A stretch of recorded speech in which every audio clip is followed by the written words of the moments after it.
At the crossroads, the place between places, you find yourself once more. You've been here so many times that the mystique has sort of worn off. But that doesn't matter. Obsession is next. The first real trial, the exemplar and the focused fault. You hope your companions are up to it. You also know that there isn't really a lot of choice in the matter. So you press on, endlessly completing these loops. Hey, what's going on, everyone? It's Loki Orin, and we're back at it with a new project run. Got a new formation for us. This one requested by Miles. I'm sorry it took so long, but let's get a new squad in here.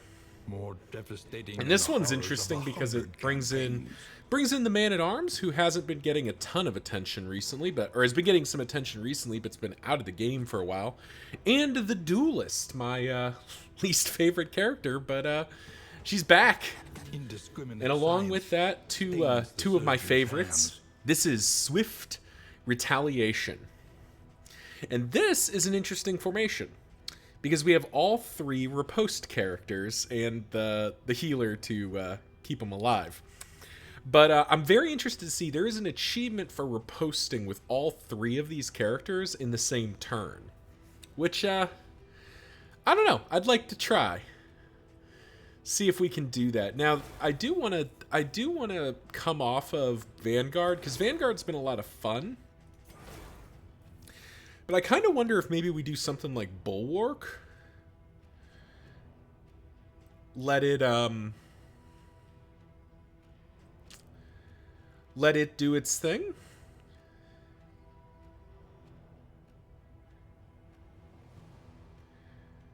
Well, Courageous Abandon's not getting used for sure. Oh, yeah, the Focused Fault. Oh, no, that's more the Ravenous Reach. Bulwark will be really good against the Ravenous Reach. But this still feels kind of fun. So, yeah, we'll do a Bulwark this time for Miles, who will be leading our formation. The Instructrice, do we want to do the antagonist instead? I think we'll just stick with Instructrice for Annette. Clive, our very long-running rogue here. Now the question is, do we want to keep him as a rogue? Let him dance with Sahar, which we know is going to happen. And do we want to do something like Sharp Shot? Do something a little different. Now Sharp Shot's a little bit... Maybe it's not Sharp Shot, because he's going to move too much with the duelist. So what about Yellow Hand? Yellow Hand, a little bit more rank flexible, usable from 3. Nice. Yeah. Dealing extra bleed, synergizing with the Plague Doctor, and I do love Yellow Hand. It's funny to me that I went so long not using Yellow Hand and being a little bit dismissive of it as like, oh, I don't think it's very good. And then ultimately coming to realize, like, oh my god, Yellow Hand is unbelievably good. Now, for our Plague Doctor, I do think, as much as I want Battlefield Medicine, because it's just a really good skill, I think Alchemist is probably where it needs to stay. We can't rely on Cause of Death being available. And we aren't yet at the upgrade that's going to make Cause of Death. I think Cause of Death gets in the they're experimenting with it, and I think they made it launchable from 4, but maybe I'm misremembering. Either way, I think Alchemist is still the answer. I think Alchemist is just so good. And there we have it. A powerful looking formation here of Swift Retaliation. Thank you again to Miles for both naming our man-at-arms and leading the charge here as Swift Retaliation heads out. And let's think about this formation in its macro sense and its iron triangle of health, stress, and damage. So, first thing that sticks out to me here is that this formation is a lot more stable than some of the recent ones we've done. The Plague Doctor being in the formation is already a pretty significant improvement for us. Just simply because we do have... Damn, Manette, just going hard in the paint already.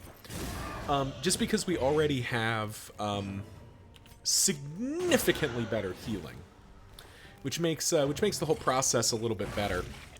So healing feels great with the Plague Doctor. Sahar in her Instructrice form does get a little bit of self-healing, which is also quite nice. Though I wouldn't be too excited about it, because we're really going to be relying on the Plague Doctor. But the Plague Doctor is the best healer in the game, so it's not, it's not a huge ask for her. From a stress standpoint, the situation's a little bit less clear. Specifically because we, because we don't really have a super spiky stress healer. We do have Bolster, which does heal more than one, which is good. So Bolster's our only real stress healing source. But I think Bolster has shown repeatedly that it is kind of sufficient to the purpose here. It's not... Oh, we got a pig. Nice. It's not the most exciting, but it does do enough for our purposes, which I think is a place, is probably good enough for our purposes. I do think it's Stand Fast, Retribution. Maybe we ditch Rampart and put in Hold the Line instead. Something like this to start with. And then finally, from a damage output, and as we saw in that fight, this formation does do quite a bit of damage. It is quite strong at dealing the damages. Now this is a tough one, because the Sprawl is available and it has a field hospital, but Food Barrels is a great item. Creature Den's a great encounter. Bat Country is fine because we don't mind fighting cultists, and the Fetter is too good to pass up. Just getting Paracelsus, getting Paracelsus some of her core features. Getting Paracelsus some of the best blight trinkets in the game is just too good of an option to ignore, I think. Fleshe puts you into a stance, right? It does. Okay, cool. And we'll do kind of a standard upgrade package here. Bolster and Battlefield Medicine, two skills that just really need to be upgraded at some point, so we may as well do it immediately. For wealth no longer has oh wow. If indeed it okay, yeah. Okay. No questions asked. When the Fetter book shows up as like a starting item, it's pretty hard not to take that. We do have one piece of bread. A bit of which lets us spread that out. We do buy the pig, or we do spend the pig here.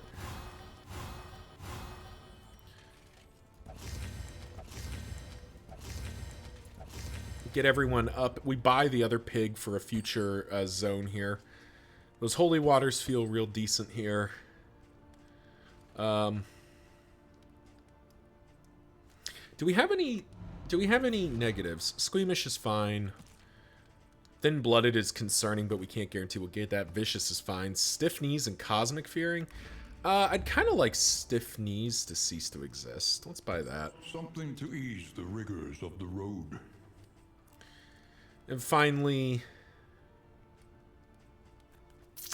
I don't think this is a crocodilian run. The duelist is here, but the whole formation doesn't want to be moving a whole ton. So I don't know that we're doing that. We could just do Pliskin, just get a little extra healing. That does kind of account for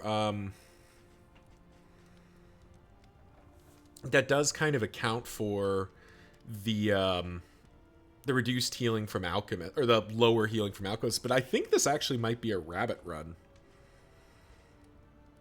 Could be a cat run as well. Cat run's always good. What do we have? Is this Tinker's Gear? This is Tinker's Gear. Not my favorite, but Tinker's Gear gives us just a positive token. That's not bad. So it kind of feels like it's rabbit or cat.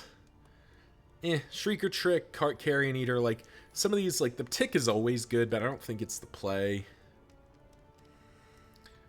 So do we do the rabbit? do we do the rabbit and kind of commit Consider to your position getting food and plan barrels accordingly.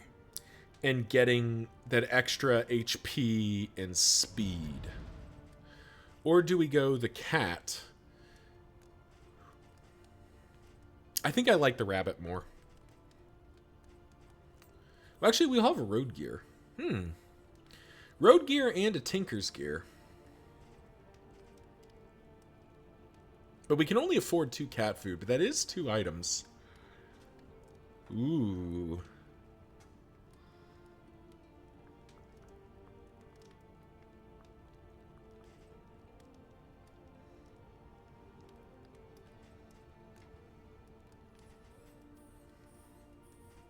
All right, we'll bite. Tough call there. Kind of two different, very viable options. But I think the ultimately here. Actually, pop this in here, won't we? Ultimately, I think the play is to let the cat have its day. A little company. Because that's repair the wagon for free, and that's positive tokens for free. Both those things are worth having. Wild tea. I did want Sniff Knees gone. I don't want Vicious gone.